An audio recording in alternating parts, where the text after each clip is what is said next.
நாமத்தினாலே இந்த சாயங்கால வேளையில அவருடைய வார்த்தையை கேட்கும்படி கூடி வந்திருக்கிற உங்கள் ஒவ்வொருவரையும் அன்போடு கூட நான் வாழ்த்துகிறேன். ஒரு குடும்பமாய் நாம் தேவனை ஒவ்வொரு நாளும் தேவனுக்குள் ஆழமாய் நாம் வேரூன்றி கொண்டிருக்கிறோம். கிறிஸ்துவுக்குள் வேரூன்றி நிலை பெற்றவர்களாய் மாறுபடிக்கு நம்ம ஒவ்வொரு நாளும் அவருடைய வார்த்தைகளை நம்ம தியானித்து கொண்டிருக்கிறோம். கர்த்தருடைய கிருபையும் தயவும் நம் ஒவ்வொருவர் மேலும் அளவற்றபடி இருக்கிறபடியினாலேதான் இந்த ஆழமான காரியங்களை, சத்தியங்களை நாம் அறிந்து அவருக்குள் நாம் அனுதினமும் பலப்பட்டு கொண்டிருக்கிறோம். வார்த்தை என்னும் மன்னாவினால் அவர் நம்மை ஒவ்வொரு நாளும் நம்மை நிரப்பி, நம்மை பலப்படுத்தி, நம்மை ஆசீர்வதித்து அநேகருக்கு நம்மை ஆசீர்வாதமாக மாற்றி கொண்டிருக்கிறார். இன்னமும் பெரிய காரியங்களை நம்முடைய வாழ்க்கையில செய்வார்.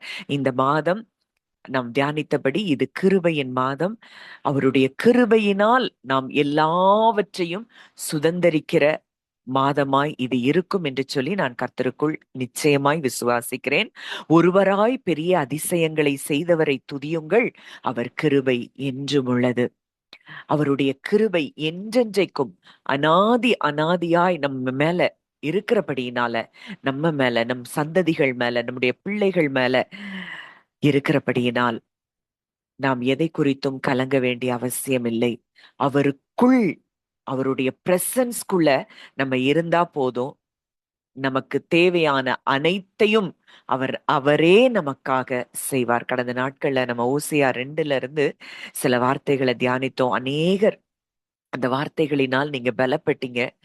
நமக்காகவே அவர் சர்வ கிரியைகளோடையும் அவர் என்ன செய்திருக்கிறாராம்? உடன்படிக்கை செய்து நம்மை பாதுகாக்கும்படி அவர் சர்வ சிருஷ்டிகள் கூட அவர் உடன்படிக்கை செய்திருக்கிறார்.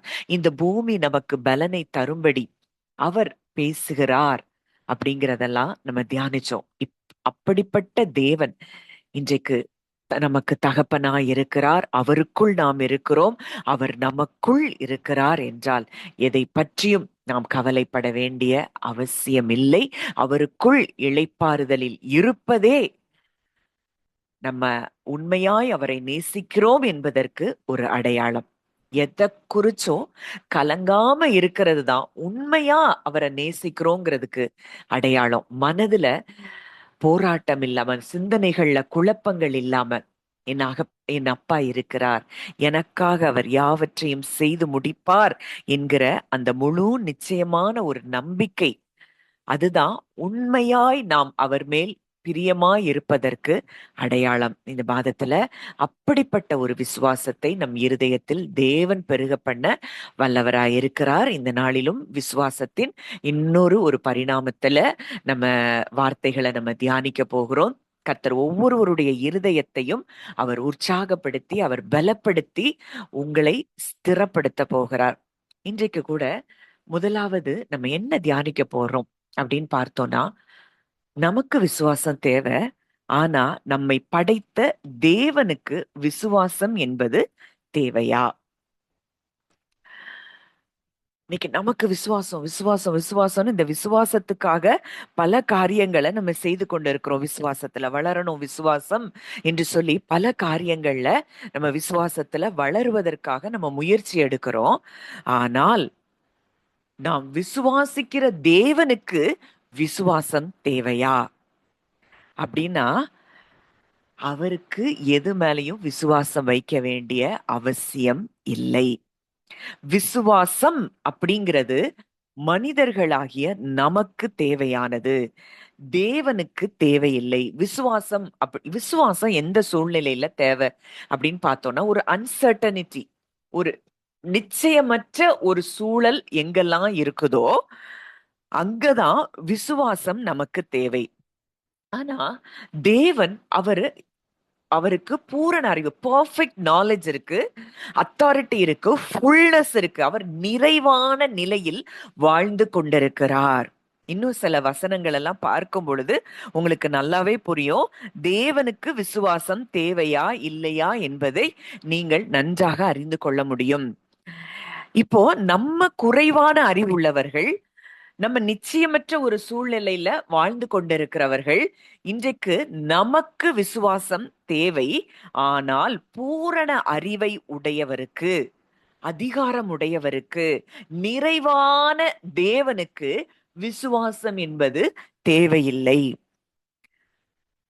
நம்ம வேதத்துல பார்க்கிறோம், எபிரேயர் 11:1 விசுவாசமானது நம்பப்படுகிறவைகளின் உறுதி, காணப்படாதவைகளின் நிச்சயம். நம்பப்படுகிறவைகளின் உறுதி, காணப்படாதவைகளின் நிச்சயம். அப்போ மனுஷங்களுக்கு எப்ப விசுவாசம் தேவைப்படுது? ஒரு காரியம் இன்னும் கண்ணுக்கே நமக்கு தெரியல, அப்போ நமக்கு விசுவாசம் தேவைப்படுகிறது. காணப்படாதவைகளின் நிச்சயம். இன்னொன்னு, ஒண்ணு நம்ம எதிர்பார்த்து கொண்டு இருக்கிறோம், அதற்கு விசுவாசம் தேவைப்படுகிறது. அது இன்னும் நமக்கு கிடைக்கல, அந்த வாக்குத்தத்தத்துக்காக நம்ம வெயிட் பண்ணிட்டு இருக்கிறோம், அப்போ நமக்கு விசுவாசம் தேவைப்படுகிறது. இன்னொன்னு, நாம் யாரையாவது சார்ந்து வாழும்போது அவங்க மேல நம்பிக்கை வைக்கணும்னா நமக்கு விசுவாசம். நம்ம இன்றைக்கு தேவன் செய்வார் என்று சார்ந்திருக்கும் பொழுது நமக்கு விசுவாசம் தேவைப்படுகிறது. ஒரு காரியம் கண்ணுக்கு தெரியாத போது, ஒண்ணு நம்ம எதிர்பார்த்து கொண்டிருக்கிற போது, இன்னொருவரை, தேவனை நம்ம எதுக்குனாலும் ஒருத்தரை சார்ந்திருக்கணும்னா அவங்க மேல நம்ம விசுவாசம் வைக்கணும். அதே போலதான் இன்றைக்கு தேவன் நமக்கு செய்வார் என்பதை நாம் விசுவாசம் வைக்க வேண்டும். இந்த 3 காரியங்களுக்காக மனிதர்களுக்கு விசுவாசம் தேவைப்படுகிறது. வசனம் சொல்லுது, நம்முடைய அறிவு குறைவுள்ளது. நம்ம ஸ்பேஸ் அண்ட் டைமுக்குள்ளதான் நம்ம உட்பட்டு இருக்கிறோம், நம்ம காலத்துக்கு உள்ள இருக்கிறோம். ஆனால் காலத்திற்கு அப்பாற்பட்டவர், முழுமையான ஒரு நிஜத்தை நம்மால என்ன செய்ய முடியாது, பார்க்க முடியாது. அதனாலதான் வேதம் சொல்லுது, இந்த முழுமையான நிஜத்தை பார்க்க முடியாது, காணப்படாதவைகளை நம்ம இன்னும் எதிர்பார்த்து கொண்டு இருக்கிறோம், இதுக்கெல்லாம் தான் விசுவாசம் தேவை. இதனாலதான் வசனம் சொல்லுது, விசுவாசம் இல்லாமல் தேவனுக்கு பிரியமா இருப்பது கூடாத காரியம். அவரை விசுவாசிக்கிறவன் அவர் உண்டென்றும், அவர் தம்மை தேடுகிறவர்களுக்கு பலன் அளிக்கிறவர் என்றும் விசுவாசிக்க வேண்டும். இப்ப நம்முடைய அறிவு குறைவுள்ளது, ஆனா தேவனுடைய அறிவு அது பர்ஃபெக்ட். அவருக்கு என்ன சொன்னாரோ அதை செய்ய முடியுங்கிற அந்த வல்லமையும் அவருக்கு இருக்கு, அந்த நாலேஜும் அவருக்கு இருக்கு, அந்த ஃபுல்னஸும் அவருக்கு இருக்கு. அதனால அவருக்கு எதை குறித்தும் விசுவாசம் என்பது அவருக்கு தேவையில்லை. தேவன் எதையும் நம்புறதோ இல்ல எதிர்பார்க்கிறதோ அவருக்கு இல்ல. ஏன்னா அவர் சகலத்தையும் அறிந்தவர், அனைத்தையும் செய்து முடிக்கும் ஆற்றல் உள்ளவர். ஒரு வசனம் வாசிக்கலாம், அப்போஸ்தலர் 15:18. அப்போஸ்தலர் 15:18. உலகத் தோற்றம் முதல் தேவனுக்கு தம்முடைய கிரியைகள் எல்லாம் தெரிந்திருக்கிறது. உலக தோற்றம் முதல் தேவனுக்கு தம்முடைய கிரியைகள் எல்லாம் தெரிந்திருக்கிறது. அவர் கிரியைகளை எல்லாவற்றையும் அவர் அறிந்திருக்கிறார். நமக்கு ஒண்ணு விசுவாசம்னு ஒண்ணு எதிர்பார்த்துட்டு இருக்கிறோம், ஆனா அவருக்கு அது எப்படி இருக்குதா, நாலேஜா இருக்கு. நம்ம நம்புறோம், அதை அவர் உறுதிப்படுத்துகிறார். நம்ம ஒன்ன நம்புகிறது அவருக்கு நாலேஜா இருக்கு. இதை எத்தனை பேருக்கு புரிய முடியுதுன்னு தெரியல. இப்போ ஒரு விஷயம் இருக்கு, ஒரு வாக்கு தத்துவம் இருக்கு. நான் உன்னை வாலாக்காமல் தலையாக்குவேன், நீ கீழாகாமல் மேலாவாய். இது நமக்கு வாக்கு தத்துவம், இதை நம்ம நம்பணும், இத தேவன் எனக்கு செய்வார், இந்த வாக்கு தத்தம் என் வாழ்க்கையில் நிஜமாய் மாறும் என்பதை நம்ம நம்பணும், விசுவாசிக்கணும். அவர் அதை செய்து முடிப்பாருங்கிறத நம்பணும். இது நமக்கு எப்படி இருக்கு, விசுவாசத்தின்படி இந்த வாக்கு தத்தத்தை நம்ம வாழ்க்கையில சுதந்திரித்து கொள்ள முடியும். ஆனால் தேவனுக்கு அது எப்படி இருக்கு, நாலேஜா இருக்கு. என்ன ஒருத்தன் நேசிக்கிறான், என்ன ஒருத்தன் நம்புறான், என்னுடைய பிரசன்ஸ்ல என் பிள்ளை இருக்கிறான் அப்படின்னா நிச்சயமா அவன் வாலாகாமல் தலையாதான் இருப்பான், கீழாகாமல் மேலாதான் இருப்பான். இதை அவர் அறிந்திருக்கிறார். அவருடைய கிரியைகள் எல்லாவற்றையும் அவர் அறிந்திருக்கிறார். நமக்கு விசுவாசம்னு நினைக்கிறது அவருக்கு நாலேஜா இருக்குது. அதை தேவனே உறுதிப்படுத்துகிறவராயும் இருக்கிறார். இப்போ உலகத்தை அவர் படைக்கிறாரு. படைக்கிறப்போ அவர் எப்படி சொல்றாரு? நான் வெளிச்சம் உண்டாகும் என்று நம்புகிறேன், இல்ல வெளிச்சம் வரும் என்று நாம் நம்புவோமாக, இப்படியெல்லாம் அவர் சொல்லல. என்ன சொல்றாரு? தேவன் வெளிச்சம் உண்டாக கடவது அப்படின்னு சொல்றாரு. வெளிச்சம் உண்டாயிற்று. தேவனுடைய வார்த்தை அப்படிங்கிறது விசுவாசத்தின் வெளிப்பாடு இல்ல, அது வல்லமையின் வெளிப்பாடு. அந்த வல்லமை, அவர் ஒன்ன சொல்லிட்டா அது நடக்கும். அதுதான் அவருக்குள்ள இருக்கக்கூடிய பவர். அவருக்கு விசுவாசம் தேவையில்லை, அவருக்கு எல்லாம் தெரியும். He has perfect knowledge, perfect authority, fullness, எல்லாம் அவருக்கு இருக்குது. அவருக்கு விசுவாசம் என்பது தேவையில்லை. அப்போ நல்லா புரியணும், அவர் நம்ம வேதத்துல கொடுத்திருக்கிற ஒவ்வொரு வாக்கு தத்தமும், அவருடைய ஒவ்வொரு வார்த்தையும் அது வல்லமையின் வெளிப்பாடு, விசுவாசத்தின் வெளிப்பாடு அல்ல. நமக்கு அந்த வார்த்தையை சுதந்திரிக்கிறதற்கு நமக்கு விசுவாசம் தேவையே தவிர அவருக்கு விசுவாசம் தேவையில்லை.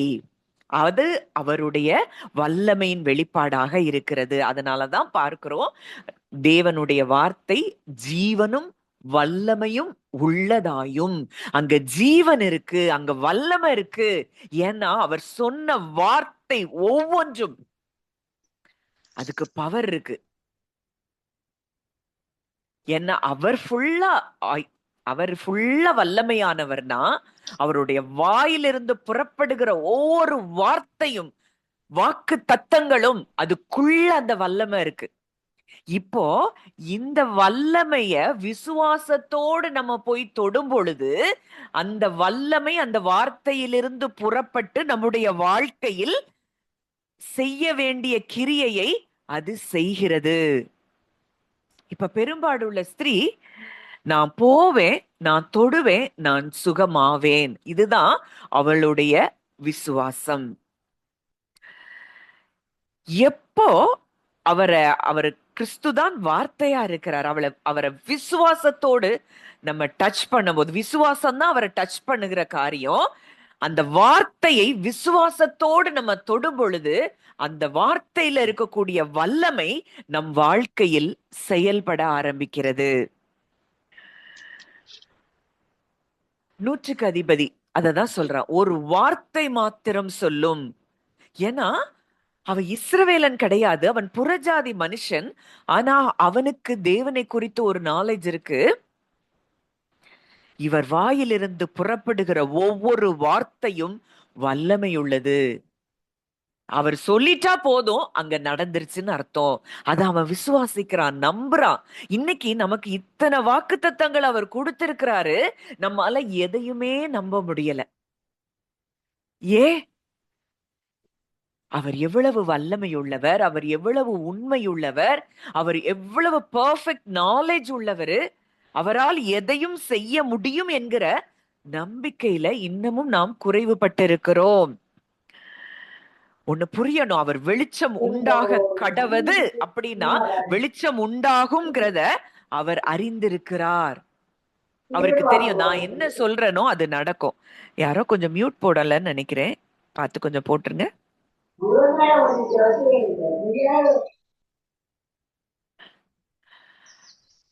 அப்போ விசுவாசத்துல சில நேரங்கள்ல சந்தேகம் எழும்பும்.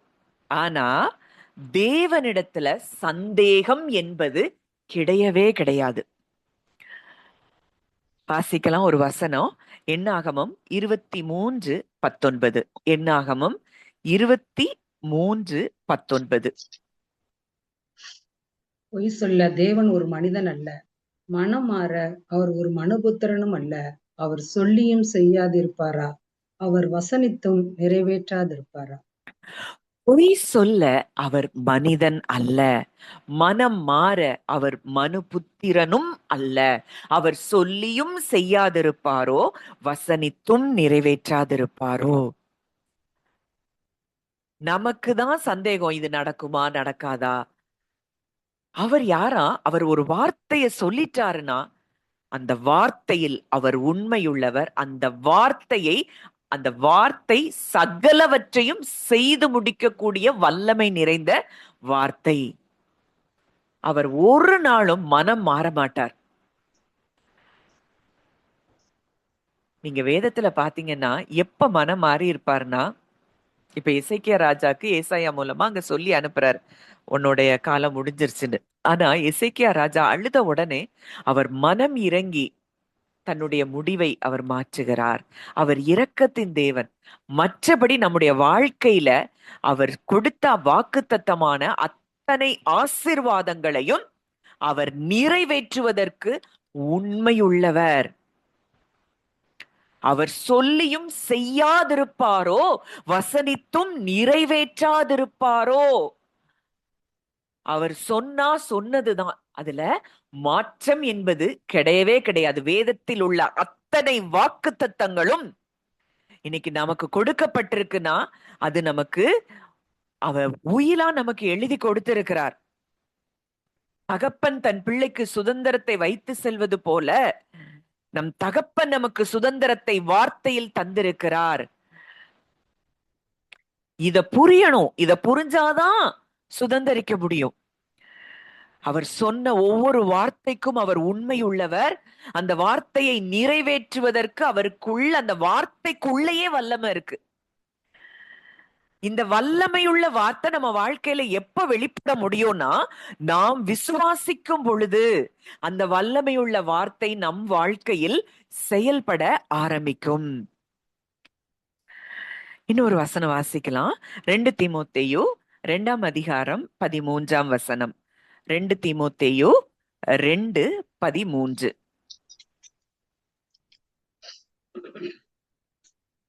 நாம் உண்மை இல்லாதவர்களாய் இருந்தாலும் அவர் உண்மையுள்ளவராய் இருக்கிறார். அவர் தம்மை தாம் மறுதலிக்க மாட்டார். நாம் உண்மை இல்லாதவர்களாய் இருந்தும் அவர் உண்மையுள்ளவராயிருக்கிறார். அவர் தம்மை தாம் மறுதலிக்க மாட்டார். If we are faithless, he remains faithful. He cannot deny himself. நம்ம உண்மை இல்லாதவர்கள் தான். நம்ம ஒரு நாள் ஒண்ணு சொல்றோம், அடுத்த நாள் இன்னொன்னு சொல்றோம். அவர் உண்மை உள்ளவராய் இருக்கிறது போல நாமும் உண்மையுள்ளவர்களாய் இருக்க வேண்டும். அதுதான் அவருடைய பிள்ளைகள் என்பதற்கு அடையாளம். அவர் தம்மை தாம் மறுதலிக்க மாட்டார். அப்போ இன்னைக்கு நம்ம நிறைய நேரங்கள்ல உண்மை இல்ல, ஆனா அவருடைய உண்மை தன்மையில மாற்றம் என்பது கிடையவே கிடையாது. அவர் வாக்குகளை நமக்கு கொடுத்துட்டாரு. அவருடைய வாக்கு தத்தங்கள் எல்லாம் இயேசு கிறிஸ்துவுக்குள் ஆம் என்றும் ஆமேன் என்றும் இருக்கிறதுனா அது நமக்கு சீல் பண்ணி அத்தனை வாக்கு தத்தங்களும் நமக்கு சுதந்திரமாக கொடுக்கப்பட்டிருக்கிறது. இத விசுவாசித்தவங்க சுதந்திரித்துக் கொள்றாங்க. நம்முடைய விசுவாசமே உலகத்தை ஜெயிக்கிற ஜெயம். உலகத்துல இருக்கிற காரியம், உலகம் கொடுக்கிற ரிப்போர்ட், நம்முடைய சென்சஸ் கொடுக்கிற ரிப்போர்ட், மற்ற மனிதர்கள் நம்மை குறித்து சொல்லுகிற காரியங்கள், இது எதுவும் நிஜம் அல்ல. என் தேவன் என்னை குறித்து என்ன சொல்லி இருக்கிறார், என் தேவன் எனக்காக என்ன வாக்குத்தத்தங்களை கொடுத்திருக்கிறார், அதுதான் நிஜம். அப்படித்தான் நான் இருப்பேன், என் வாழ்க்கை அப்படித்தான் இருக்கும்னு விசுவாசிக்கிறவங்க மேலான காரியங்களை சுதந்திரித்து கொண்டு போறாங்க. ஆனா இன்னைக்கும் இந்த உலகத்துல இருக்கிற காரியம், இதையே பெரிதா பார்த்து கொண்டு இருக்கிறவங்களுக்கு தான் பயம், கவலை. இந்த பயம் கவலையின் நிமித்தம் சரீரத்துல வியாதி, பலவீனம் எல்லாம் சொல்லிட்டு கடைசியில ஏன் தேவன் என் வாழ்க்கையில இதை அனுமதிச்சார் அப்படின்னு வேற சொல்லிடுறோம். சோதிக்கப்படுகிற எவனும் அவன் தான் தேவனால் சோதிக்கப்படுகிறேன் என்று சொல்லாதிருப்பானாக. அவர் ஒருவரையும் பொல்லாங்கினால் சோதிக்கிறவர் அல்ல. இன்னைக்கு அவரை குறித்ததான தவறான புரிந்து கொள்ளுதல் இருக்கிறதுனாலதான் இன்னமும் அவரிடத்துல நம்ம நெருங்க முடியல. யாக்கோபு எழுதுறாரு, ஒருவரையும் கடிந்து கொள்ளாதவராம், யாவருக்கும் சம்பூரணமாய் கொடுக்கிறவராம். அப்படிப்பட்ட ஒரு தேவனை நாம் தகப்பனாக பெற்றிருக்கிறோம். இப்போ நமக்கு விசுவாசம் தேவை, அவருக்கு விசுவாசம் தேவையில்லை. அப்போ அந்த விசுவாசத்துக்கு பதிலா அவரிடத்துல என்னதெல்லாம் இருக்குது அப்படின்னு சொல்லி நம்ம தியானிக்கும் பொழுது இன்னும் அவருடைய நேச்சரை குறித்து நீங்க ஆழமாய் அறிந்து கொள்ளலாம். வாசிக்கலாம். யோவான் 14ஆம் அதிகாரம் 6ஆம் வசனம். யோவான் 14:6. அதற்கு இயேசு, நானே வழியும் சத்தியமும் ஜீவனுமாயிருக்கிறேன். என்னாலே அல்லாமல் ஒருவனும் பிதாவினிடத்தில் வரான். நானே வழியும் சத்தியமும் ஜீவனுமாய் இருக்கிறேன், என்னாலே அல்லாமல் ஒருவனும் பிதாவினிடத்தில் வரான். இப்ப ஃபர்ஸ்ட் தேவனுடைய நேச்சர் என்ன அப்படின்னா, அவர் சத்தியம் உள்ளவர். அந்த சத்தியம் உள்ளவருக்கு நாம் பிள்ளைகளா இருக்கிறோம்னா அவரது வசனமே சத்தியம்னு யோவான் 17:17 பார்க்கிறோம். அந்த சத்தியமுள்ள வார்த்தையை நம்ம நம்ப முடியுதா? நம்ம நிஜமாய் பார்க்க முடிகிறதா? இன்னைக்கும் நம்மளை குறிச்சு, நம்ம சந்ததிகளை குறிச்சு, குடும்பத்துல இருக்கிற ஒவ்வொருவரை குறிச்சு கவலை, பாரம். ஏன்? அவரது வசனத்தை சத்தியமாய் பார்க்க முடியவில்லை. எது எப்படி வேணாலும் இருக்கட்டும், இன்னைக்கு நான் அவரை உண்மையாய் பின்பற்றுகிறேன் என்றால், எனக்கு இந்த வாக்குத்தத்தங்கள் எல்லாம் எனக்கு சுதந்திரமாய் தேவன் கொடுத்திருக்கிறார் என்றால், இதுதான் சத்தியம், இதுதான் நிஜம். என் சந்ததியின் மேல அவருடைய ஆவிய, என் சந்தானத்தின் மேல அவருடைய ஆசீர்வாதத்தை ஊற்றுவேன் அவர் சொல்லி இருக்கிறார்னா, நிச்சயமா என் சந்ததிகள் இப்படித்தான் இருப்பாங்கங்கிறத ஆணித்தரமா நம்மளால விசுவாசிக்க முடியுதா? அவர் சத்தியமாக இருக்கிறார். அவரது வசனம் சத்தியம். அவருக்கு குழப்பம் எதுவுமே கிடையாது. அவர் சொன்னா சொன்னதுதான். அவர் சத்தியம் உள்ளவர். அவரே சொல்றாரு, நானே வழியும் சத்தியமும் ஜீவனுமாய் இருக்கிறேன். சத்தியம் உள்ளவருடைய வாயிலிருந்து புறப்படுகிற ஒவ்வொரு வார்த்தையும் அது சத்தியம், ப்ராமிஸ், ட்ரூத். அதுதான் நிஜம். நம்ம இன்னைக்கு எதெல்லாம் நிஜமா பார்த்து கொண்டு இருக்கிறோம்? உங்க சரீரம் சொல்ற சிம்டம் நிஜமா பார்க்கிறீங்களா? இல்ல உங்களுடைய பினான்சியல் கண்டிஷனை நீங்க நிஜமா பார்க்கிறீங்களா? எதை நீங்க நிஜமா பார்க்கிறீங்க? இன்னைக்கு இந்த உலகத்தின் காரியங்கள் உங்களுக்கு சொல்லுகிறத நீங்க நிஜமா பார்க்கிறீங்களா? இல்ல அவரை நிஜமாய் பார்க்கிறீர்களா? உங்களுடைய ஒவ்வொருவருடைய இருதயத்தையும் நீங்க ஆராய்ந்து பாருங்க. அடுத்ததா அவருடைய நேச்சரை நம்ம பார்க்கும் பொழுது வாசிக்கலாம். சங்கீதம் 33:9. சங்கீதம் 33:9. அவர் சொல்ல ஆகும், அவர் கட்டளையிட நிற்கும். அவர் சொல்ல ஆகும், அவர் கட்டளையிட நிற்கும். பவர். முதல்ல சத்தியம் உள்ளவர், அடுத்ததா அவர் வல்லமை உள்ளவர். அவர் சொன்னா அது நடக்கும், அதுல மாற்றமே இல்லை. அப்போ அவர் வார்த்தையை கொடுத்துட்டாரு, வாக்குத்தத்தங்களை கொடுத்துட்டாரு. இன்னைக்கு அந்த வார்த்தைய நம்ம வாயிலிருந்து எடுத்து பேசும் பொழுது, நம்ம இருதயத்துல விசுவாசித்து பேசும் பொழுது, நம்முடைய வாழ்க்கையில் அது சிருஷ்டிக்கப்படுகிறது. நான் ஏற்கனவே சொன்னேன், விசுவாசங்கிறது நமக்கெல்லாம் என்ன நினைக்கிறோம்? விசுவாசம்னா தேவன் மேல விசுவாசமா இருக்கிறது ஒரு எண்ணங்களாய் நாம் பார்க்கிறோம். ஆனால் விசுவாசம் என்பது நம்முடைய இருதயம். விசுவாசம் நம்ம இருதயத்துல விசுவாசிக்கிறோம். இந்த இருதயம் காணக்கூடாத உலகத்தோடு தொடர்பில் இருக்கிறது. காணக்கூடாத உலகம், அன்சீன் ரெல்ம், அந்த ரெல்மோட நம்முடைய இருதயம் தொடர்புல இருக்கு. இப்போ அன்சீன் ரெல்ம்ல அங்க நம்ம எதை விசுவாசிக்கிறோமோ அது நமக்கு சிருஷ்டிக்கப்பட்டு நமக்கு வருகிறது. இப்போ நம்ம எண்ணங்களா இருக்கிற அந்த விசுவாசம் காணக்கூடாத உலகத்துல அது ஒரு கிரியையா இருக்கிறது, செயலா இருக்கிறது, அது ஒரு ஆக்ஷனா இருக்கு. என்னை விசுவாசிப்பதே தேவனுக்கு ஏற்ற கிரியை அப்படின்னு இயேசு சொல்றாரு. அப்போ கிரியைனா என்னது? ஒரு ஆக்ஷன். நமக்கு எண்ணங்களா இருப்பது காணக்கூடாத உலகத்தில் அது எப்படி இருக்கிறதாம்? ஒரு செயலாய் பார்க்கப்படுகிறது. அந்த செயல் எதை நம்ம விசுவாசிக்கிறோமோ, காணக்கூடாத உலகத்திலிருந்து அது நமக்கு சிருஷ்டிக்கப்பட்டு காணக்கூடிய உலகத்தில் வந்து சேருகிறது. நம்ம அதாவது எல்லாமே இந்த உலகத்துல இருக்கிற படைப்பு கிரியை எல்லாமே காணக்கூடாத உலகத்தில் இருந்து சிருஷ்டிக்கப்பட்டது. விசுவாசத்தினாலே உலகங்கள் தேவனுடைய வார்த்தையினால் உண்டானது. காணக்கூடாத உலகத்தில இருந்துதான் காணப்படுகிறவைகளை அவர் சிருஷ்டித்தார் அப்படின்னு சொல்லி பார்க்கிறோம்.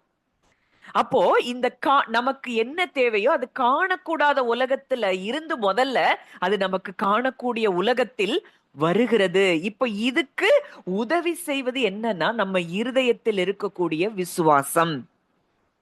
இந்த விசுவாசம் காணக்கூடாத உலகத்தில் செயலாயிருக்கிறது.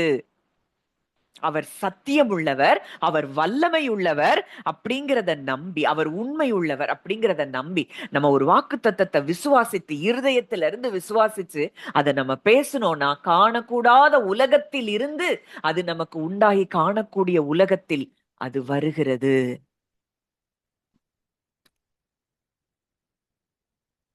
இதை நம்ம உணரணும். நம்மளுடைய வார்த்தைகள் ஒவ்வொன்றும் அது எப்படி இருக்கு? வைப்ரேஷன்ஸா, வேவ்ஸா இருக்கு. இது எல்லாமே காணக்கூடாத உலகத்துல அங்க வார்த்தைகள் அந்த வைப்ரேஷனா வேவ்ஸா போய் நம்ம எதை விசுவாசிச்சு பேசுறோமோ. இன்னும் ஒரு காரியம், வாயில பேசுறது இல்ல, இங்க இருதயம் அதை ஆழமாய் நம்ப வேண்டும். இன்னைக்கு கன்ஃபஷன் கன்ஃபஷன் வாயினால பேசிட்டா நடக்கும்னு நினைக்கிறோம். இல்ல, இருதயம் மிக முக்கியம். இந்த இருதயம், இந்த இருதயத்துல இருந்து விசுவாசித்து பேசுகிற வார்த்தைகள் அந்த காணக்கூடாத உலகத்துல ஒரு காரியத்தை உண்டு பண்ணி நம் கைக்கு அது வந்து சேருகிறது. என்னென்ன வாக்கு தத்தங்களை சுதந்திரிக்கணுமோ அத்தனையையும் நாம் சுதந்திரிக்க முடியும். இன்றைக்கு இந்த உலகத்தை சார்ந்து வாழ்ந்து கொண்டிருக்கிறோமா? சத்தியமும் வல்லமையும் நிறைந்தவரை சார்ந்து வாழ்ந்து கொண்டிருக்கிறோமா? அடுத்ததா, he is faithful to his word. அவர் சத்தியம் உள்ளவர், அவர் வல்லமை உள்ளவர், அவர் வார்த்தைக்கு உண்மையுள்ளவர். நம்ம தேவன் மேல விசுவாசம் வைக்கிறோம். தேவன் தமது வார்த்தையின் மேல உண்மையுள்ளவராய் இருக்கிறார். வாசிக்கலாம். புலம்பல் 3ஆம் அதிகாரம் 23ஆம் வசனம். புலம்பல் 3:23.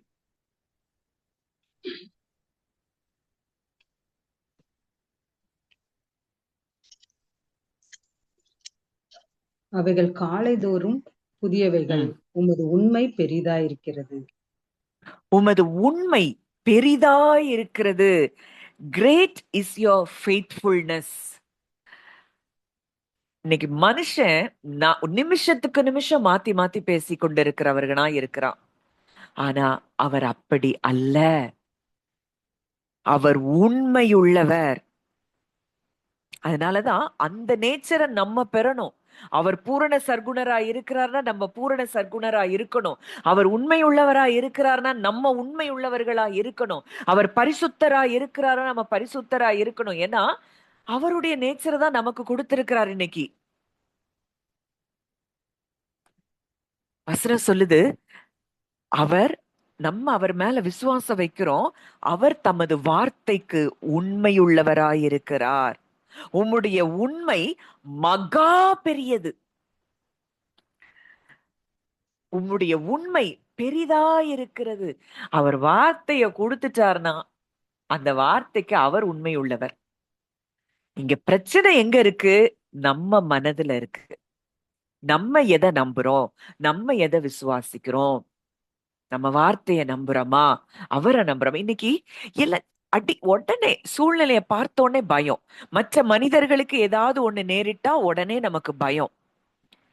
ஏன் அப்படின்னா அவரை பார்க்கல. எதை பார்க்கிறோம்? மற்ற மனிதர்களை பார்க்கிறோம், அவங்களுக்கு நடந்ததை பார்க்கிறோம். அத நிஜமா நம்புறோம். அது நமக்கு நடந்துருமோன்னு பயப்படுறோம். ஏன்? அவரை சத்தியம் உள்ளவராய் நாம் இன்னமும் பார்க்க முடியவில்லை. அவர் சத்தியம் உள்ளவர், அவர் வார்த்தையில் உண்மையுள்ளவர், அவர் வல்லமையுள்ளவர். நமக்கு ஒண்ணு செய்யறதுக்கு அவருக்கு விசுவாசம் தேவையில்ல. அவருக்கு எல்லாமே அவர் அறிந்திருக்கிறார். இப்போ இந்த பூமியில அவர் வாழ்ந்தப்போ அவர் தேவனாகவும் வாழ்ந்தார், மனுஷனாகவும் வாழ்ந்தார். இயேசு கிறிஸ்து அவர் தேவனாக அதிகாரத்தோட செயல்படுறாரு. எப்படி? லாசருவே வெளியே வா அப்படின்னு கூப்பிடுறாரு. அங்க ஒரு சின்ன தயக்கம் கூட இல்ல. நம்மள ஒரு கல்லறைக்கு முன்னாடி கொண்டு விட்டா நம்மளால இப்படி பேச முடியுமா? யோசித்து பார்ப்போம். மரித்து 4 நாள் ஆன ஒரு மனுஷனுடைய கல்லறைக்கு முன்னாடி போய் கொண்டு விட்டா நம்மால பேச முடியுமா இவ்ளோ தயக்கம் இல்லாம? அவர் அதிகாரத்தோட அங்க பேசுறாரு. எந்த தயக்கமும் இல்ல. ஆனா மனிதனாய் அவர் பிதாவை சார்ந்து அங்கே ஒரு ஜெபம் செய்கிறார்.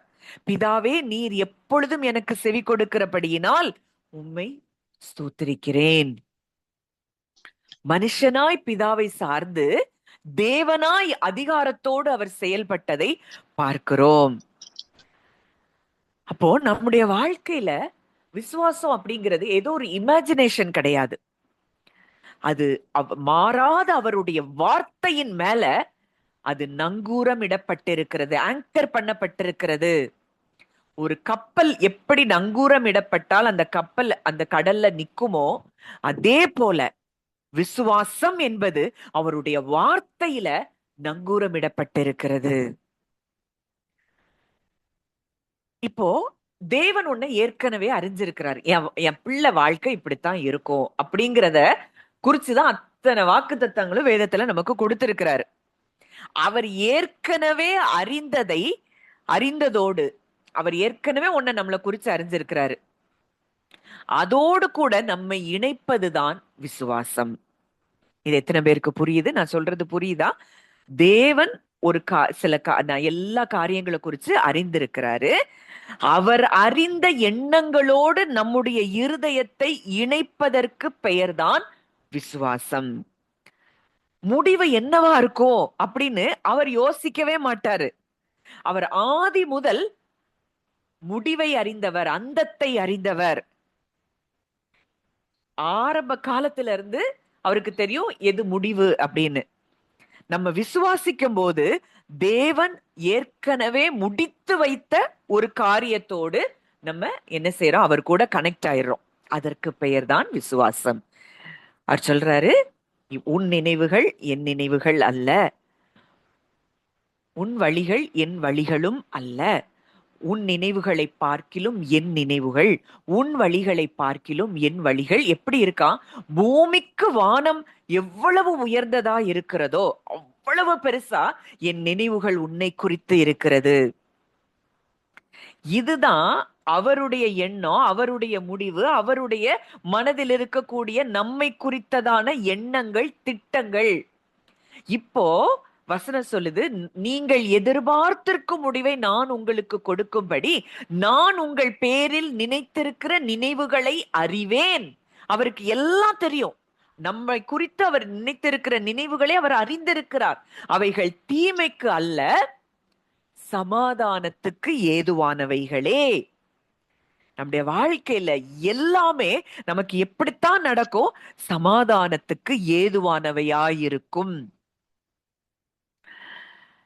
அப்போ அவர் செய்த முடித்த செயலோடு அவர் நம்மை குறித்ததான எண்ணங்களை, அவர் என்ன எண்ணங்களை வைத்திருக்கிறார், அதோடு கூட நம்முடைய இருதயத்தை இணைப்பதற்கு பெயர்தான் விசுவாசம். அவர் அறிந்திருக்கிற காரியங்கள் மேல நம்முடைய வாழ்க்கை குறித்து அவர் என்ன நினைத்திருக்கிறார், அறிந்திருக்கிறார், எதை செய்ய அவர் சித்தமுள்ளவராய் அவர் அவர் செய்திருக்கிறார், செய்ய போகிறார் என்பதை அவர் அறிந்திருக்கிறார். அதோடு கூட நம்முடைய இருதயத்தை இணைப்பதற்கு பெயர்தான் விசுவாசம்.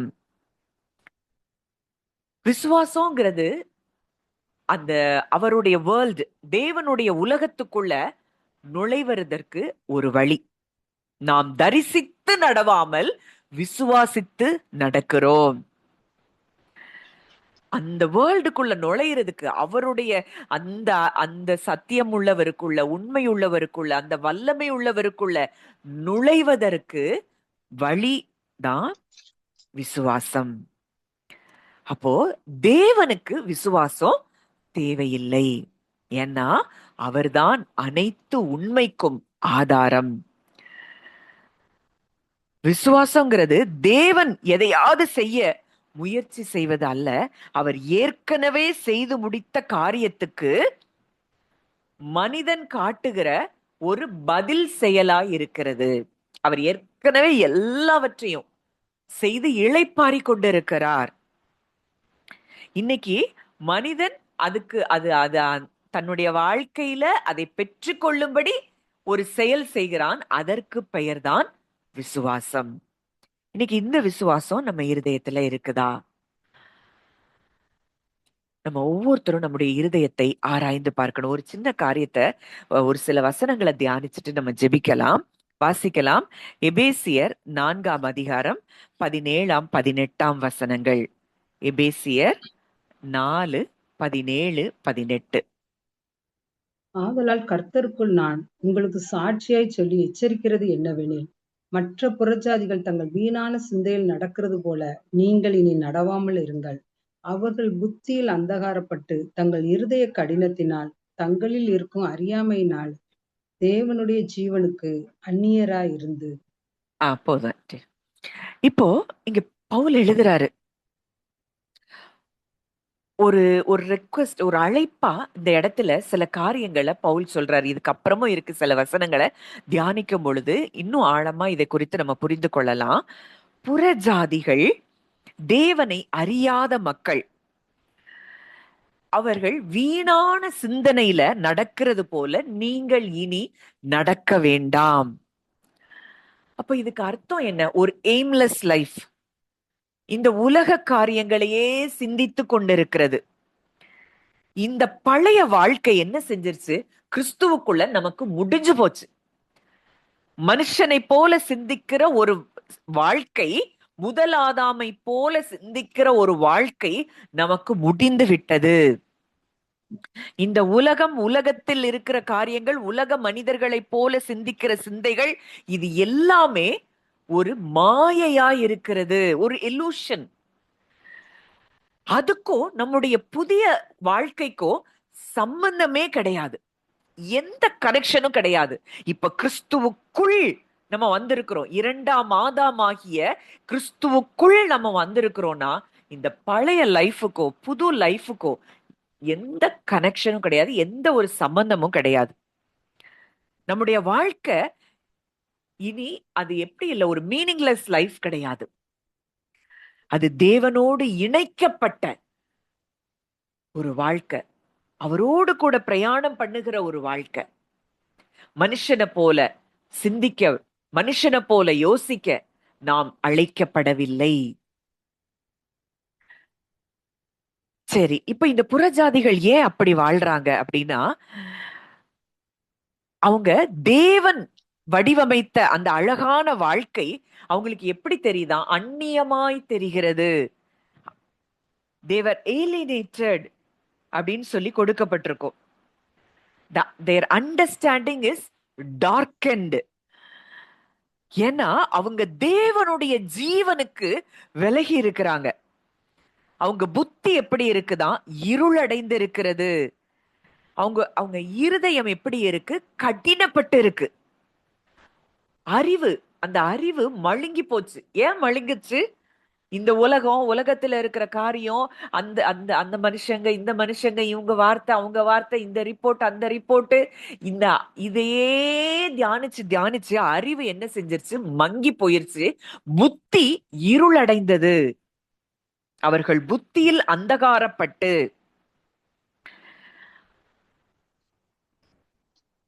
இதுக்கு மெயின் ரீசன் என்னன்னா சென்சஸ். இந்த 5 சென்சஸ்ல வாழ்றவங்க எல்லாருமே ஒரு மாயைக்குள்ளதான் வாழ்றாங்க. அவங்க கண்ணால பாக்குறதையும் காதால கேக்குறதையும் தான் உண்மைன்னு சொல்லி நம்பிட்டு இருக்கிறாங்க.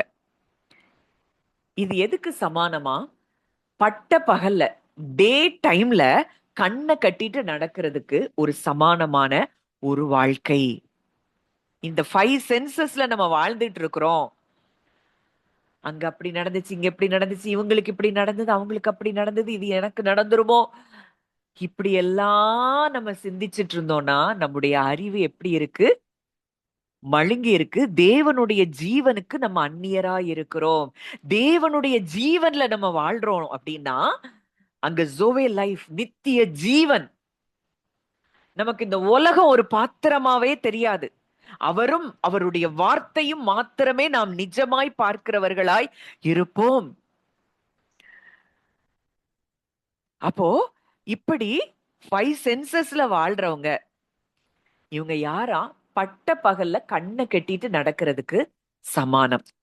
கண்ணு இருக்கு, ஆனா அதை கட்டி வைத்து நடப்பதற்கு, ஒரு குருடனை போல நடக்கிறதற்கு ஒரு சமானமா இருக்கிறது.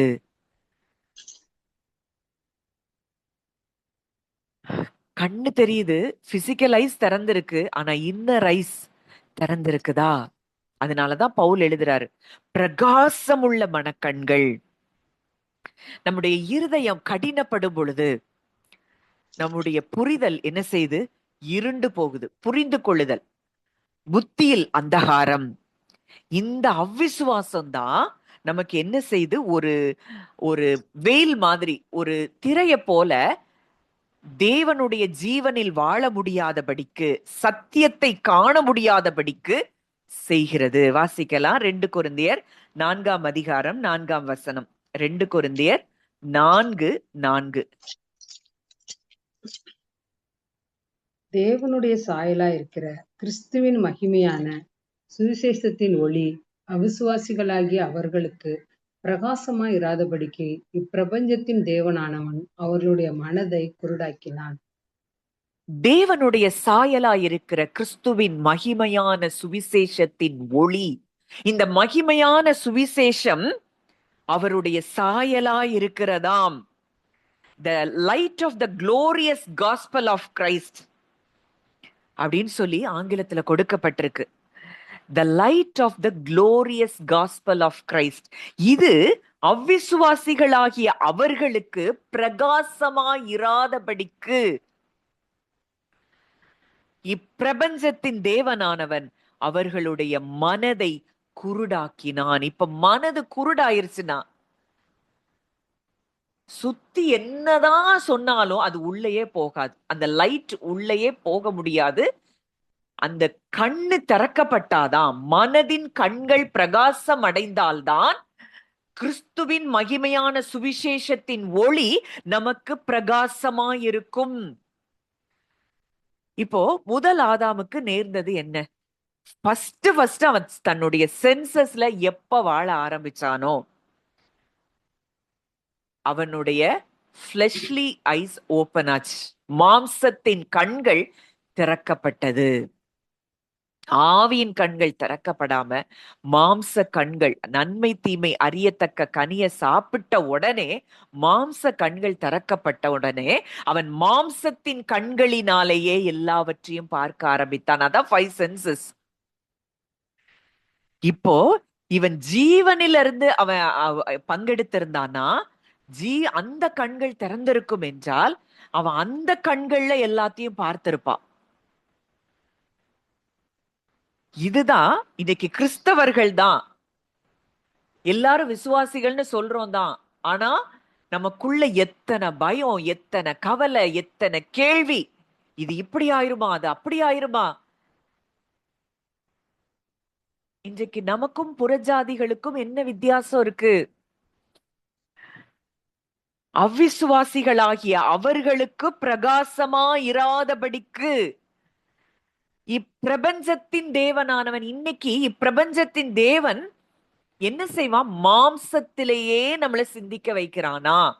மாம்சத்துல நம்ம சிந்திச்சு கொண்டிருக்கிறோம், ஐம்புலன்கள் வழியாக நம்ம சிந்தித்து கொண்டிருக்கிறோம் என்றால் இப்பிரபஞ்சத்தின் தேவன் நம்மில் செயல்படுகிறான்.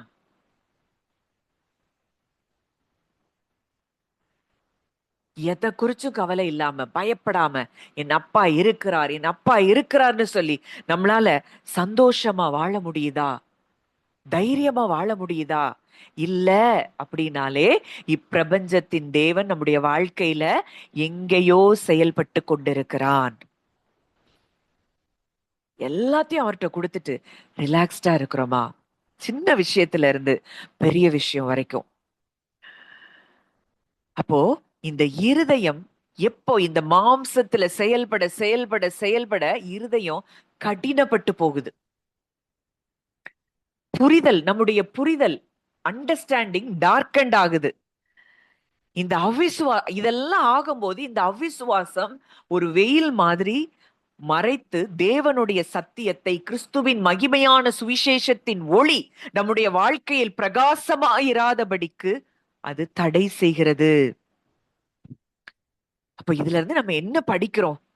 உலகம் எதை முக்கியம்னு சொல்லுதோ அதை என்ன செய்யக்கூடாது? நம்ப கூடாது.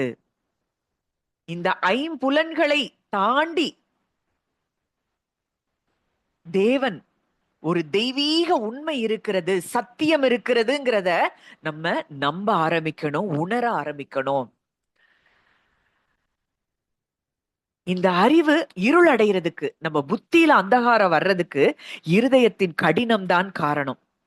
தேவனுடைய வார்த்தைக்கு நம்முடைய இருதயத்தை திறந்து கொடுக்கணும். தேவன் நம்மளை எப்படி உருவாக்குனாரோ, இன்னைக்கு கிறிஸ்துவுக்குள்ள நம்ம வந்துட்டோம்னா அந்த டிசைன்ல இருந்து நம்ம வாழ்க்கையை வாழணும். அந்த டிசைன்ல இருந்து எப்படி நம்முடைய வாழ்க்கையை வாழ்றது? இயேசு எப்படி இந்த உலகத்தில் வாழ்ந்தாரோ அதே போல நாமும் வாழ்வதுதான் அந்த டிசைன்ல இருந்து வாழ்றது. அதுக்கு முன்மாதிரியாகத்தான் அவர் இந்த பூமியில மனுஷனாக வந்தார். அவர் பிதாவை எப்படி சார்ந்து வாழ்ந்து எதை குறிச்சும் அவருக்கு எங்க போனாலும் எதை குறிச்சு பயம் இல்ல, கலக்கம் இல்ல. சிலுவைக்கு போகும்போது நம்முடைய பாவங்கள் சாபங்கள் அவர் ஏற்றுக்கொண்ட பொழுதுதான் அவருக்கு அந்த மனுஷன் நம்ம என்னெல்லாம் ஃபீல் பண்றோமோ அதெல்லாம் அவர் ஃபீல் பண்ணாரு. மற்றபடி இந்த உலகத்தில் வாழ்ந்த நாட்கள் எல்லாவற்றிலும் அவர் சமாதானமா பிதா கூட எப்பொழுதும் உறவுல, அதிகாரத்திலையும் வல்லமையிலையும் அவர் செயல்பட்டதை பார்க்கிறோம். அப்படிப்பட்டவர்களாய்தான் நீங்களும் நானும் வாழ வேண்டும் என்பது தேவனுடைய சித்தமாயிருக்கிறது. இப்போ இந்த வசனத்தை இன்னும் டீப்பரா பார்க்கணும் அப்படின்னா, புறஜாதிகள், தேவனை அறியாதவர்கள் 4 நிலைகள்ல வாழ்றாங்க. ஃபர்ஸ்ட் வீணான சிந்தை. வீணான சிந்தைனா என்ன? அவருக்கு விரோதமான சிந்தை, அவருடைய வார்த்தைக்கு விரோதமான சிந்தை, பயனற்ற காரியங்களை சிந்திக்கிறது. மீடியா சொல்றது, நியூஸ் சொல்றது, இல்ல மற்ற மனிதர்கள் சொல்றது, இல்ல நம்முடைய எண்ணங்களே நம்மை குறித்து சில காரியங்களை சொல்லும். இதெல்லாம் என்னது? வீணான சிந்தை. இது ஃபர்ஸ்ட். இது ரெண்டாவது, புத்தியில் அந்தகாரம். அறிவு இருக்கு, நாலேஜ் இருக்கு. இன்னைக்கு நாலேஜ் எல்லாம் நமக்கு குறைவே இல்லை. எங்க திருப்பினாலும் இப்ப மெசேஜ். ஆனா ஆண் இதன் செயல்பாட்டுல இருக்கான்னு பார்த்தா இல்ல, ஃபுல்லா இருள். நாலேஜ் இருந்து பிரயோஜனம் இல்லை. நீங்க எத்தனை பிரசங்கங்களை வேணாலும் கேட்கலாம், எத்தனை தீர்க்க தரிசனங்களை எத்தனை தீர்க்கதரிசிகள் வேணாலும் உங்களுக்கு சொல்லலாம். ஆனால் உங்க இருதயத்தின் கண்கள் பிரகாசம் அடையவில்லை என்றால் நீங்க நம்ம இயேசுவை போல ஒரு வாழ்க்கை இந்த பூமியில வாழ முடியாது. அவரை போல ஒரு வாழ்க்கை வாழணும்னா அவரை போல நாம் சிந்தித்து வாழ்கிறவர்களாய் இருக்கணும். அதனாலதான் பவுல் சொல்றாரு, எங்களுக்கோ கிறிஸ்துவின் சிந்தை உண்டாயிருக்கிறது.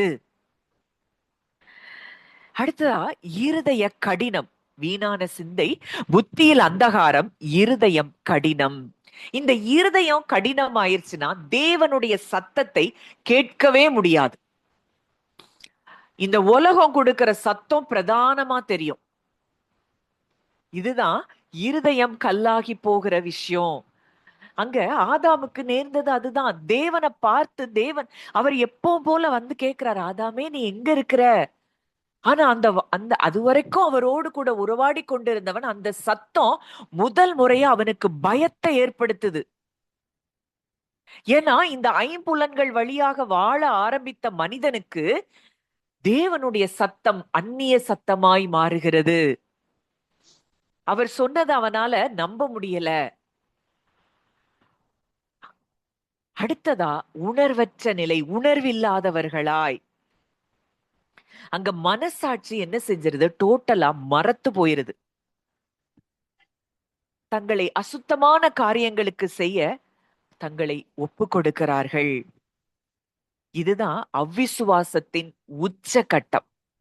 தேவன் கொடுத்த ஜீவன்ல இருந்து இவங்க என்ன செய்யறாங்களாம்? அந்நியப்பட்டு போகிறார்கள். அதே அதிகாரம் 20-21 வாசிங்க. எபேசியர் 4:20-21. நீங்களோ இவ்விதமாய் கிறிஸ்துவை கற்றுக்கொள்ளவில்லை. இயேசுவினிடத்திலுள்ள சத்தியத்தின்படியே நீங்கள் அவரிடத்தில் கேட்டறிந்து அவரால் போதிக்கப்பட்டீர்களே. நீங்களோ இவ்விதமாய் கிறிஸ்துவை கற்றுக்கொள்ளவில்லை. பவுல் ஒரு ஆணி அடிச்ச மாதிரி இந்த வார்த்தையை பேசுறாரு. நீங்களோ இவ்விதமாய் கிறிஸ்துவை கற்றுக்கொள்ளவில்லை. இது ஒரு பெரிய மாற்றம். அவர்தான் சத்தியம். கிறிஸ்துவை அறிவது அப்படிங்கிறது ஏதோ ஒரு இன்ஃபர்மேஷன் இல்ல, அது மிகப்பெரிய ஒரு டிரான்ஸ்பர்மேஷன். அவர்தான் சத்தியம். அந்த சத்தியத்தை கேட்கும் பொழுது நம்முடைய பழைய சிந்தனைகள் எல்லாம் நொறுக்கப்படணும். இயேசுவினிடத்தில் உள்ள சத்தியத்தின்படியே நீங்கள் அவரிடத்தில் கேட்டறிந்து அவரால் போதிக்கப்பட்டீர்களே. ஒரு மனுஷன் இந்த வித்தியாசமான ஆவி, நம்ம காலேப் யோசுவாவை பார்க்கும்போது அவர்கள் வேற ஆவி, ஒரு வித்தியாசமான ஆவியை பெற்ற மனிதர்கள் அப்படின்னு சொல்லி பார்த்தோம். இந்த வித்தியாசமான ஆவியை பெறுவதற்கு ஒரு 3 ஸ்டெப்ஸ் அதுக்கு அடுத்து வசனங்கள்ல சொல்லப்பட்டிருக்கு. 22-24 வாசிங்க.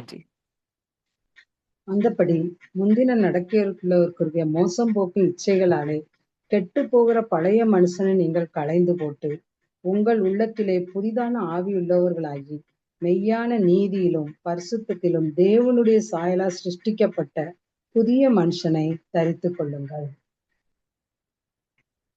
இதுல ஒவ்வொரு ஸ்டெப்பா பார்க்கணும். ஃபர்ஸ்ட் பழைய மனுஷனை களைந்து போடுதல். இது ஒரு ஒரு ஒரு டர்ட்டி கிளாத் நம்ம நம்ம வேர் பண்ணி இருக்கிறோம். ஒரு அழுக்கு துணியை நம்ம கழற்றி போடுறது போல கழற்றி எரிந்து போட வேண்டும். நம்முடைய பழைய குணங்கள், முதல் ஆதாமின்குள்ள இருந்து நமக்குள்ள வந்த குணங்கள், கோபம், எரிச்சல், வைராக்கியம், பகை, இச்சை, இது எல்லாம் அந்த பழக்க வழக்கங்கள் எல்லாத்தையும் உதறி தள்ளணும். இது நான் அல்ல. இப்போ கிறிஸ்துவுக்குள் நான் இருக்கிறேன்னா அவருடைய நேச்சர் தான் எனக்குள்ள இருக்குதுங்கிறத உணர்ந்தாதான் இந்த பழைய மனுஷனை களைந்து போட முடியும். அடுத்தது சொல்லுது வார்த்தை, உள்ளத்திலே, உங்கள் உள்ளத்திலே புதிதான ஆவி உள்ளவர்கள் ஆகி, be renewed in the spirit of your mind. First பழைய மனுஷனை களைந்து போட்டு நம்முடைய மனதின் சிந்தனையில, நம்முடைய ஆவியில, சிந்தனை ஓட்டத்துல நம்ம புதிதாய் மாற வேண்டும். இப்ப காலேப் கிட்ட இருந்த அந்த வித்தியாசமான ஆவி இங்கதான் உருவாகுது. நம்முடைய எண்ணங்கள், நோக்கங்கள், விருப்பங்கள் எல்லாம் பரிசுத்த ஆவியானவரால அது எப்படி என்ன ஆக்கப்படணும்? புதிதாக்கப்படணும். கிறிஸ்துவின் சிந்தை உள்ளவர்களாய் நாம் மாற வேண்டும். இன்னைக்கு ஏன் விசுவாசத்துல பலவீனப்படுறோம்னா, அந்த சிந்தையில எங்கெல்லாம் குறைஞ்சிருக்கிறோமோ அங்கெல்லாம் நம்ம விசுவாசத்தில் பலவீனப்படுகிறோம். அடுத்ததா புதிய மனுஷனை தரித்து கொள்ளுதல். மெய்யான நீதியிலும் பரிசுத்தத்திலும் தேவனுடைய சாயலாக சிருஷ்டிக்கப்பட்ட புதிய மனுஷனை தரித்து கொள்ளுங்கள். ஒரு புது ஆடைய, ஒரு புது ட்ரெஸ் நம்ம வேர் பண்றது போல நமக்கு ஒரு ட்ரெஸ் கொடுத்திருக்கிறார். எப்படி அந்த ட்ரெஸ் இருக்கா? மெய்யான நீதி, பரிசுத்தம். இதுதான் இன்னைக்கு நம்முடைய நீதியை யாரும் மாற்ற முடியாது. தேவன் நீதிமான் ஆக்குகிறவர் மேல் குற்றம் சாட்டுகிறவன் யார்? அவர் நம்மை நீதிமானாய் மாற்றி இருக்கிறார். அவருடைய நீதியிலும் பரிசுத்தத்திலும் தேவனுடைய சாயலாக சிருஷ்டிக்கப்பட்ட புதிய மனுஷனை நாம் தரித்து கொள்ள வேண்டும். இந்த புது மனுஷன், ஒருவன் கிறிஸ்துவுக்குள் இருந்தால் அவன் புது சிருஷ்டியாய் இருக்கிறான். பழையவைகள் ஒளிந்து போயின, எல்லாம் புதிதாயின. தேவ சாயலில், அந்த சாயலாக சிருஷ்டிக்கப்பட்ட புதிய மனுஷனை நம்ம தரித்து கொள்ளும் பொழுது நம்முடைய இருதயம் எப்படி மாறுது? சதையான இருதயமாய் மாறும். அந்த சதையான இருதயத்துலதான் தேவனுடைய சுவிசேஷத்தின் ஒளி பிரகாசிக்க முடியும். இந்த மனக்கண்கள் எப்பொழுது பிரகாசம் அடைகிறதோ நம்முடைய சரீரம் பிரகாசம் அடையும். இயேசு சொல்றாரு, உன் கண் பிரகாசமா இருந்தால் உன் சரீரம் முழுவதும் வெளிச்சமாயிருக்கும். இது எந்த கண்ணு? உள்ளான கண்கள், இருதயத்தின் கண்கள், மனக்கண்கள். இந்த மனக்கண்கள் பிரகாசம் அடையாத வரைக்கும் நம்ம உலகத்துல இருக்கிற காரியத்தை பெருசா பார்ப்போம். அங்க நடந்தது, இங்க நடந்தது, இப்படி நடந்துருமோ, அப்படி எதை விசுவாசிக்கிறோம் அது நமக்கு வரும். ஒருவனுடைய இருதயத்தின் நினைவு எப்படியோ அப்படியே அவன் இருக்கிறான். சில நேரம் சந்தேகம் வரலாம், ஆனா அவ்விசுவாசம் வந்துடக்கூடாது. தேவன் செய்ய மாட்டாரு, அவருக்கு முடியாதுங்கிற இடத்துக்கு வந்துடக்கூடாது. சந்தேகப்படும் போது அவரிடத்துல போகும்போது அப்பா உதவி செய்வார். அதனால ஐயோ விசுவாசிக்கலன்னா இதுதான் நடந்துருமோ அப்படிங்கிற பயம் வேண்டாம். அப்பா நான் விசுவாசிக்கிறேன், ஆனால் இந்த இடத்துல எனக்கு ஒரு சின்ன டவுட் வருது, எனக்கு நீங்க உதவி செய்யுங்கன்னு அவர்கிட்ட நம்ம சரண்டர் பண்ணணும். அந்த நேரத்துல நம் தகப்பன் நமக்கு உதவி செய்வார். காலேபும் யோசுவாவும் அந்த கானான் தேசத்தை போய் பார்க்கிறப்போ அவங்க எப்படி பார்க்கறாங்க? அந்த புதிய மனுஷனுடைய கண்ணோட்டத்துல அவங்க பார்க்கறாங்க. மற்ற 10 வேவுக்காரர்கள் பழைய மனுஷனுடைய பயத்தோடையும், அந்த இருளடைந்த புத்தியில் அந்தகாரம், இதோடையும் தான் அவங்க அந்த மனிதர்களை பார்க்கிறாங்க, அவங்களுக்கு அந்த சூழ்நிலைகளை பார்க்கிறாங்க. பழைய மனுஷனை தரித்து கொண்ட அவங்க என்ன சொல்றாங்க? அவங்க ராட்சதர்கள், அவங்க ரொம்ப பெரியவர்கள், அவங்க பார்வைக்கு நாங்க வெட்டுக்கிளிகளா இருந்தோம். இதுதான் பழைய மனுஷன். பயம், அவிசுவாசம். இங்க தேவனை அவங்க கொஞ்சம் கூட யோசிச்சு பார்க்கல. ஆனா காலேபு யோசுவாவும் என்ன சொல்றாங்க? தேவன் நம்மோடு கூட இருக்கிறார், அவர்கள் நமக்கு இறை ஆவார்கள். இதுதான் புதிய மனுஷனுடைய நேச்சர், இதுதான் வித்தியாசமான ஆவி. இன்னைக்கு நம்முடைய மனம் எதை சுத்தி ஓடிட்டு இருக்கு? வீணான காரியங்களையா, இல்ல தேவனுடைய வார்த்தையை சுத்தி ஓடிக்கொண்டிருக்கிறதா?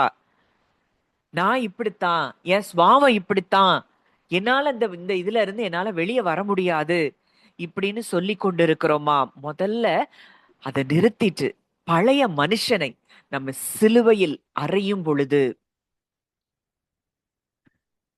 ஒவ்வொரு நாளும், அப்பா உம்முடைய நீதியிலும் பரிசுத்தத்திலும் சிருஷ்டிக்கப்பட்ட புதிய மனுஷனை நான் தரித்து கொண்டிருக்கிறேன் அப்படின்னு அறிக்கை பண்ண. அதனாலதான் வசனம் சொல்லுது, நம்முடைய சரீரத்தின் அவயவங்கள் எல்லாம் நீதியின் ஆயுதங்களாக அவருக்கு ஒப்பு கொடுக்கணுமா.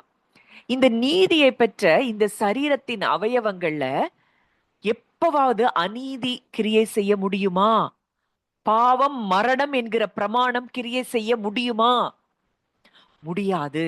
ஆனா இன்னமும் செயல்படுது. அப்படின்னா ஒண்ணு நல்லா புரியணும், ஐம்புலன்களில் வாழ்கிற வாழ்க்கை, அறிவு மழுங்கி போய் புத்தியில நம்ம அந்தகாரப்பட்டு இருக்கிறோம். வசனம் தெளிவா சொல்லுது, ஒவ்வொன்றுக்கும் வாக்குத்தத்தம் இருக்குது.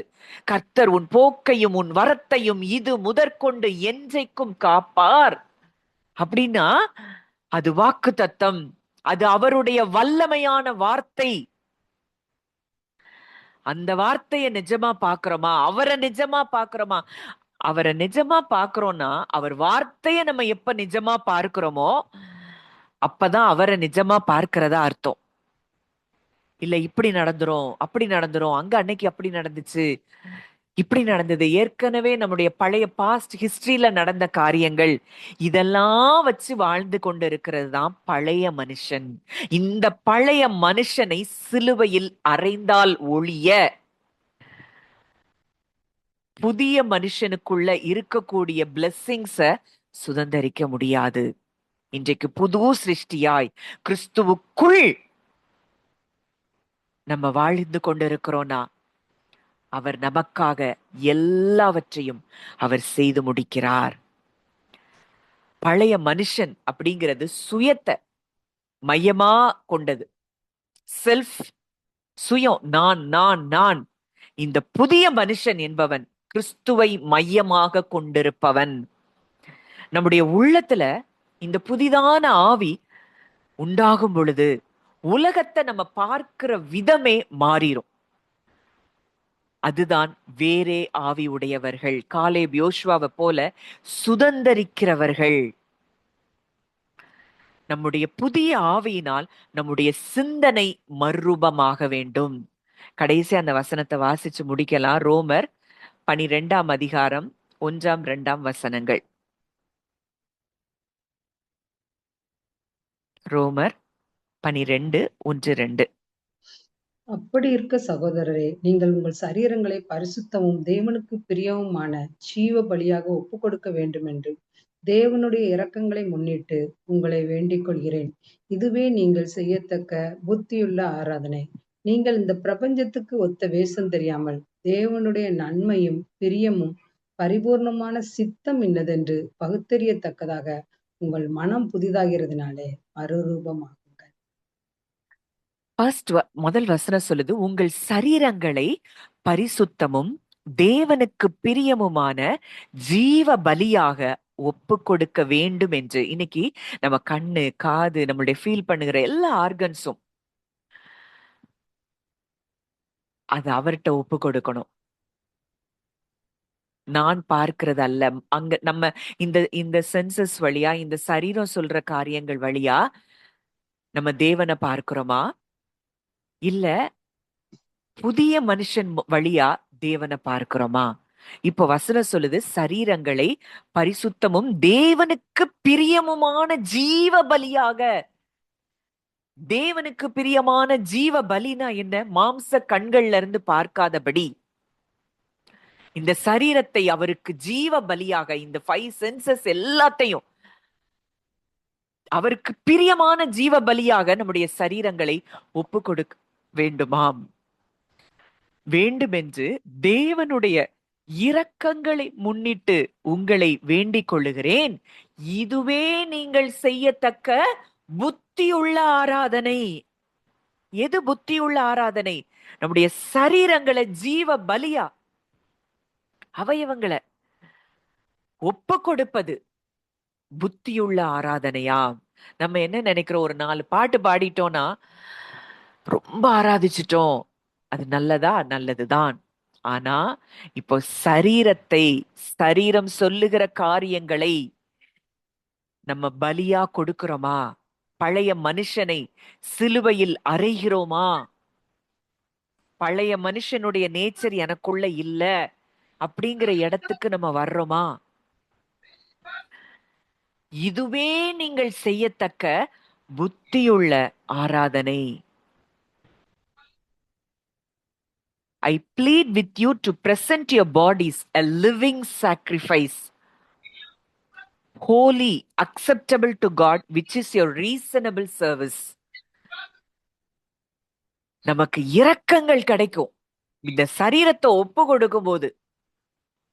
இது நான் அல்ல, இந்த சரீரம் நான் அல்ல, இந்த சரீரம் கொடுக்கிற ரிப்போர்ட்டும் நான் இல்ல அப்படிங்கிற இடத்துக்கு வந்து அடுத்த வசனம் சொல்லுது, நீங்கள் இந்த பிரபஞ்சத்திற்கு ஒத்த வேஷம் தெரியாமல், and do not be conformed to this world. இந்த உலகம் நிறைய காரியங்களை சொல்லிட்டு தான் இருக்கும். தேவனுடைய நன்மையும் பிரியமும் பரிபூரணமான சித்தமும் இன்னதென்று பகுத்தறியத்தக்கதாக. இன்னைக்கு என்ன செய்யணுமா? பகுத்தறியணும். அவருக்கு நன்மை என்னது, அவருக்கு பிரியம் என்னது, அவருடைய பரிபூரணமான சித்தம் என்னது, அவருடைய பரிபூரணமான சித்தம் என்ன? முதல்ல ஒண்ணு புரியணும். நம்ம சுகமா இருப்பதுதான் அவருடைய பரிபூரணமான சித்தம். எத்தனை வாக்குத்தத்தங்களை அவர் கொடுத்திருக்கிறாரு நம்ம சுகத்தை குறித்து, நம்ம சுகமாய் படுத்திருப்பதை குறித்து. உன்னுடைய வாசஸ்தலத்தை விசாரிக்கும் போது ஒரு குறைவையும் காண மாட்டாய். உன்னுடைய கூடாரம் சமாதானத்தோடு இருக்க காண்பாய். உன் அலங்கத்திற்குள்ளே சமாதானம், உன் அரமனைகளுக்குள்ளே சுகமும் இருப்பதாக. நீ நீடித்த நாட்களால நான் உன்னை திருப்தி ஆக்குவேன். கழுகுக்கு சமானமாய் உன் வயது திரும்ப வாழ வயது போல் ஆகுது. இதெல்லாம் அவருடைய பரிபூரணமான சித்தம். நம்ம சுகமாய் இருப்பதுதான் அவருடைய சித்தம். இன்னைக்கு இதையே புரிய முடியல. அவர் சொல்றாரு, ஆபிரகாமின் குமாரத்தி கட்டப்பட்டு இருக்க கூடாது. குஷ்டரோகிட்ட சொல்றாரு, எனக்கு சித்தம் உண்டு, சுத்தமாகு. இன்னைக்கு அவருடைய சித்தத்தை நம்ம பாக்குறோமா? அதுதான் அவருடைய சித்தம். இல்ல, ஆண்டவர் வியாதியை குறித்து தண்டிப்பாரு, அது மூலமா நமக்கு ஒரு பாடத்தை சொல்லி கொடுப்பாரு. ஒருவேளை வியாதி வந்திருக்கலாம், பலவீனம் வந்திருக்கலாம், ஆனா அதை நன்மைக்கு எதுவாய் அவர் மாற்றுவார். அதனால வியாதிய அவர்தான் கொடுத்தாருன்னு நம்ம நம்பணும்னா அது வேதத்தின்படி சரி அல்ல. அப்ப அவர் நம்ம வியாதிய சுமந்து இருக்கிறது பொய்யா? மத்தேயு 8 பார்க்கிறோம், மெய்யாகவே அவர் நம்முடைய பலவீனங்களை ஏற்றுக்கொண்டு நம்முடைய நோய்களை சுமந்தார். அது நிஜம் இல்லையா? அவர் நிஜம்னா அவர் வார்த்தை நிஜம், அவர் செய்தது நிஜம் தானே. அதனால இந்த பிரபஞ்சத்துக்கு ஒத்த வேஷம் தெரியாதபடிக்கு அவருடைய நன்மையும் பிரியமும் பரிபூரணமான சித்தமும் இன்னதென்று பகுத்தறியத்தக்கதாக நம்முடைய மனது புதிதாக புதிதாக புதிதாக அவருடைய சாயலாக நாம் மறுரூபம் அடைகிறோம். அதுதான் இன்னைக்கு அவருக்கு விசுவாசம் என்பது அவருக்கு தேவையில்லை. ஏன்னா he has perfect knowledge, perfect power, fullness. அவர் சொல்ல ஆகும், அவர் கட்டளையிட நிற்கும். அவருடைய வார்த்தை ஜீவனும் வல்லமையும் உள்ளது. இன்னைக்கு இந்த புதிய மனுஷனை தரித்து கொண்டு அவரை சார்ந்து வாழுகிற ஒரு வாழ்க்கை நமக்கு இருக்கும்னா இந்த உலகத்தை நாம் தான் ஜெயிக்கிறவர்கள். இந்த மனது மறுரூபம் அடையும்படிக்கு நம்ம ஒவ்வொருத்தரும் நம்ம ஜெபிக்கலாம். ஒவ்வொருத்தரும் இன்றைக்கு பழைய மனுஷனை நீங்க அப்படியே அவர்கிட்ட ஒப்பு கொடுங்க, அந்த களைந்து போடுங்க. கர்த்தர் மகிமையானவைகளை நம்முடைய வாழ்க்கையில் நிச்சயம் செய்வார். நம்ம ஜெபிக்கலாம். நல்ல தகப்பனே, நன்றியோடு உம்மை துதிக்கிறோம், ஸ்தோத்திரிக்கிறோம் அப்பா. இந்த நல்ல நாளில கூட கர்த்தாவே, விசுவாசத்தை குறித்து நாங்க இன்னும் ஒரு பரிணாமத்துல நாங்க தியானிக்க எங்களுக்கு நீங்க கிருபை தந்தீங்கப்பா. நன்றி செலுத்துகிறோம்.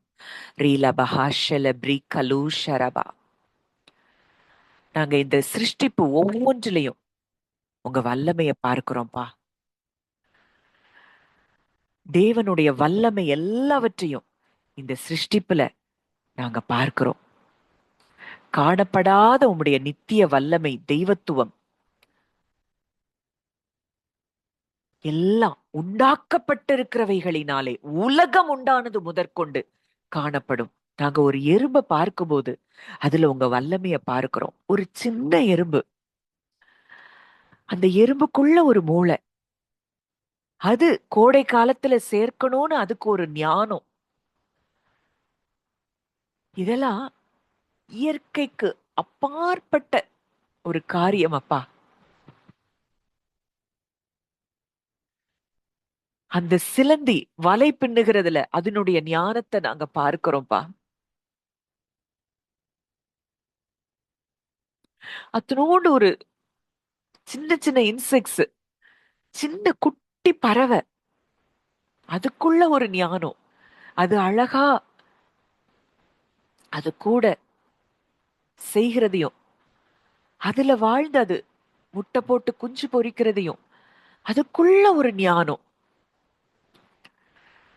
ஒவ்வொரு செடிகள், கொடிகள், விலங்குகள், பறவைகள், மலைகள், நீர்வீழ்ச்சிகள் ஒவ்வொன்றையும் பார்க்கும் பொழுது உம்முடைய நித்திய நித்திய வல்லமையையும் தெய்வத்துவத்தையும் நாங்க பார்க்கிறோம்ப்பா.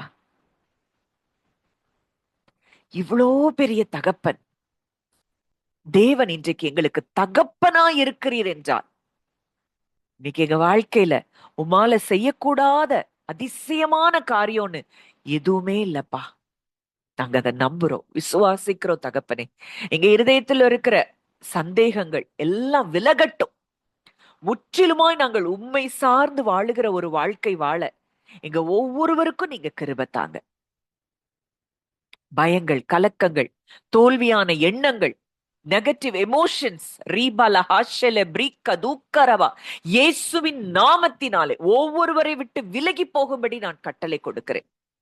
எல்லாருடைய இருதயத்திலையும் தேவ சமாதானத்தை நான் பேசுறேன்ப்பா. மனக்கண்கள் பிரகாசம் அடையட்டும். தேவனுடைய ஜீவனுக்கு உரியவர்களாய் நாங்கள் மாற எங்களை நாங்கள் ஒப்புக் கொடுக்கிறோம். எங்கள் சரீரங்களை ஒப்புக் கொடுக்கிறோம். மெய்யான நீதியிலும் பரிசுத்தத்திலும் சிருஷ்டிக்கப்பட்ட புதிய மனுஷனை நாங்கள் தரித்துக் கொள்ளுகிறோம் அப்பா. எங்கள் தகப்பன் எங்களுக்காக இரக்கம் பாராட்டுகிறபடியினால் நன்றி செலுத்துகிறோம் ஆண்டவரே. வந்த ஒவ்வொருவரையும் மனதார உங்க பிள்ளையா நான் பிளஸ் பண்றேன். உங்க இருதயத்துல பல மடங்கு விசுவாசத்தில் பெருக்கம் உண்டானபடியினால் நன்றி செலுத்துகிறோம். உடைய கரங்களிலே எங்களை தாழ்த்தி ஒப்புக் கொடுக்கிறோம். வழி நடத்தும், ஆசீர்வதியும். இயேசுவின் மூலம் கேட்கிறோம் ஜீவனுள்ள நல்ல பிதாவே. ஆமேன், ஆமேன்.